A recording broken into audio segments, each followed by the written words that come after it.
Hi, I'm Cynthia for Artbeads Cafe, and I have a very special guest with me today. It's Lenka from Raven Jewelry. Hi, Lenka. Hi, Cynthia. Thank you for coming. Thank you for having me. We're so happy to have you. You probably know Lenka's from all her beautiful Czech glass around there that she makes, but maybe you don't know she also have buttons and ceramic. So we're going to talk a little about those buttons. They're so beautiful, so unique, so colorful. And again, I always get excited when I see your button. They're exciting. They're different colors, all hand painted. It's a wonderful to look at them. Yes, and I love that you have small one, medium one, big ones. One of my favorites, of course, is the dragonfly. Yes, that and is I remember, the all-time favorite. Yes, the first time I saw it on your booth, I went to it and I said, I need to make something with that. So your reaction was just like mine. And, as you said, I'm mostly famous for Czech glass beads, but it is true that I have a large passion for buttons, and they were always part of my business too. Just a small portion in the beginning, but they have been growing thanks to you guys too, and your passion. But yes, they're made in Czech Republic. I am from Czech Republic, and they're all made out of glass in Czech Republic and hand painted and hand decorated. The people who make them, it's a very small industry, and we are trying to support them and keep the industry going. Oh, that's great. Costume jewelry is interesting, but it's something that is not sold every day. Right. So it is a really small niche, but the first time I laid my eyes on these buttons, I knew I must have some. Right. And in my collection, I have buttons that I bought 17 years ago when I first started, and they're still very popular. Yes. And it's due to the molds that they're so old that they just don't go out of fashion, and the finishes that we apply on them have been done for many years, and some of the finishes have been applied to these buttons for over 100 years. Oh, wow. And of course there are new technology that allows for some new finishes to be introduced, but we use a lot of the traditional and loved finishes all the time. Right. So do you decide what color you want the button, what kind of, like some of them has more gold than others, some have silver, some are gold? Yes. When I go to Czech Republic, that is mostly, I design out of my studio, of course, and I use internet and Skype to be in touch with, all my glass bead makers and button makers. But with buttons, it's a little bit more fun for me because I could have a little bit more hands-on. And when I go to Czech Republic, I could paint a button as a sample, and then or ask for specific shades of color. So they make a little bit of fun of me because most of their customers come and they politely pick from sample cards, and they say, well, we would like some of these and some of those. But they make fun of me and say, well, when Lenka comes, she always says, well, I really love this one, but. And so I always say, well, can we, make the pink a little bit more purple, and can we use silver instead of gold on top? And so just like with the glass beads, there is a huge variety of finishes and colors and also shapes. And even the glass itself, it could be opaque black glass, like you could see an example of your peacocks over here. Yes, that is opaque black glass that's been painted on top, all by hand. And the finishing touches are real gold, so it doesn't tarnish, or platinum. The ones that look like they have a silver finish, that is platinum paint. So and different techniques are applied. If you use transparent glass, mostly crystal, then they apply metallic finishes on the backside of the button. Those are then the iridescent ones. Oh, okay.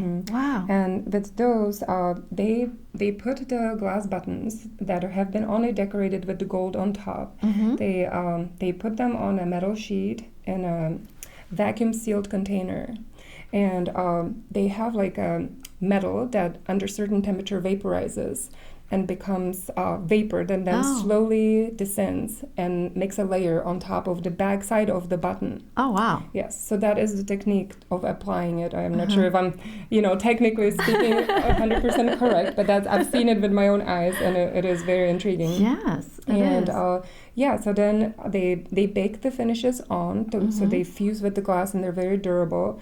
And the metal, different kinds of metal make different kinds of colors. Right. So, there's different names like vitriol and chrome and aluminum, and there's all kinds of different metals that they combine and apply. Beautiful. What I like in your buttons, you have some colors, they're very traditional, like, like this one, the green and the brown. But then you have colors, they're so vivid, so...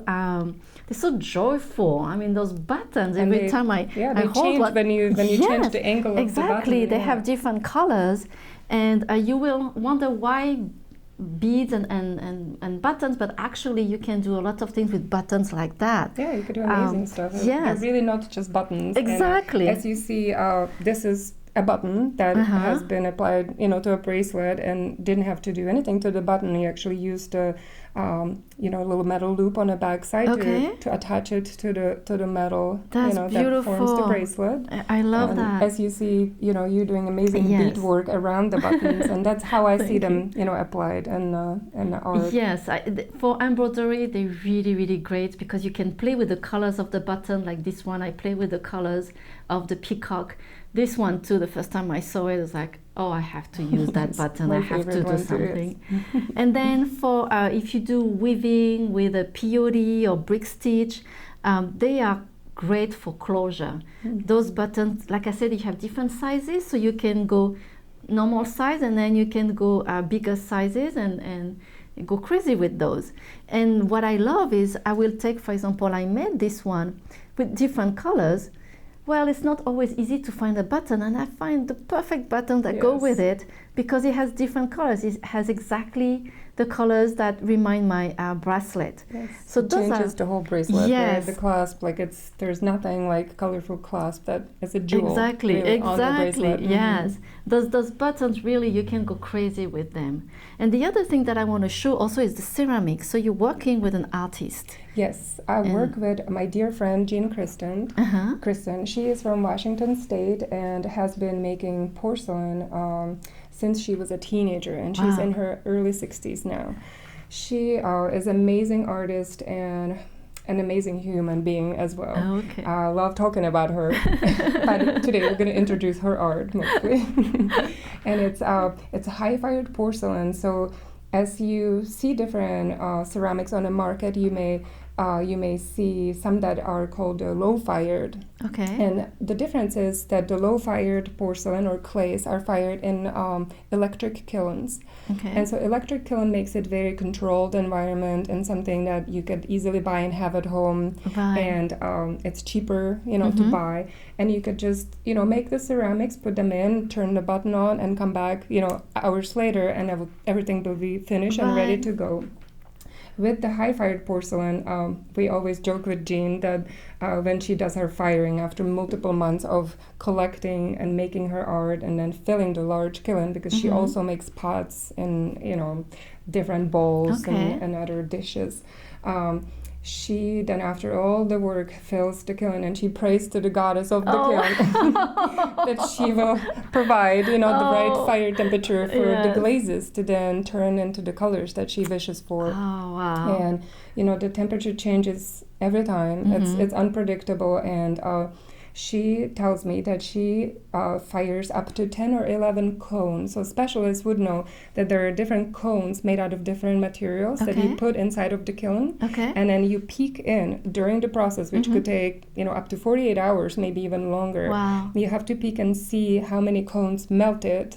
So that's how you know how you reached your temperature. Oh, wow. So her cone is number 10 or 11, and number 10 reaches temperature about 2300, 2350 Fahrenheit. Wow. Which 2350, just so you know how high that is, glass melts at 2600. And iron melts at 2800 Fahrenheit. Oh, wow. So 2350, that's her lower temperature. That is very high. And so she has to watch it diligently, can't go to sleep, can't leave the kiln alone because the temperature changes from minute to minute. So it could switch so fast, and if the temperature got too high, she could lose her whole batch because it would burn the glaze. Oh, that would be so stressful. I would be so sad. Yes. I know, it would be. It would be. It would be painful. I always pray with her. She usually lets me know that the batch is going, and I'll just say, wow, okay. Oh, and her glaze are just beautiful. Yes. Not only her design, of course, the dragonfly. Yes. I fell in love with the dragonfly. And again, you can do embroidery around them.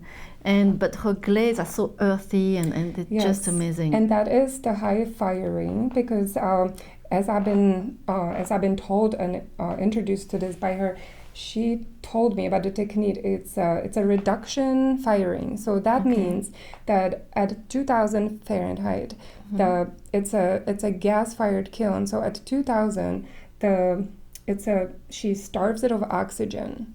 And so by cutting off the oxygen, the fuel that is still inside of the kiln, the fire, the flames from the gas, they look for more oxygen because they need oxygen to live, right? Okay. So then they pull the oxygen out of the glazes because the glazes are pretty much glass and there's minerals, just like the glass is dyed with different minerals. Okay. Also, these glazes consist of minerals that have oxygen molecules in them. So the fire then starving for the oxygen pulls the oxygen and makes the glazes melt together, and that's how they start melting and swirling and revealing certain colors like reds or purples are really hard to achieve. Okay. So only in the high firing you could achieve those colors, and there's no cheating around it. Yes. Wow. So that is like, a very high quality porcelain that requires a lot of work. And she doesn't even stop with the technique. It's also, she imports her clay powder from New Zealand. Oh, really? It's a special clay powder that's a lot more expensive than a regular potter's clay. Okay. The New Zealand powder is special because of its location, and the formula was developed by a person who lives in Australia. So they import. It's very international, right? It's very international. So the clay, then the powder gets imported to Australia, where the owner of the company who developed the formula tweaks it and makes it special to him. He only developed it like 20 years ago, and he's famous for the most translucent and thinnest clay that you could throw. A lot of times potters complain that their pots are too thick and they don't like it. They want a little bit lighter, China is very thin, right?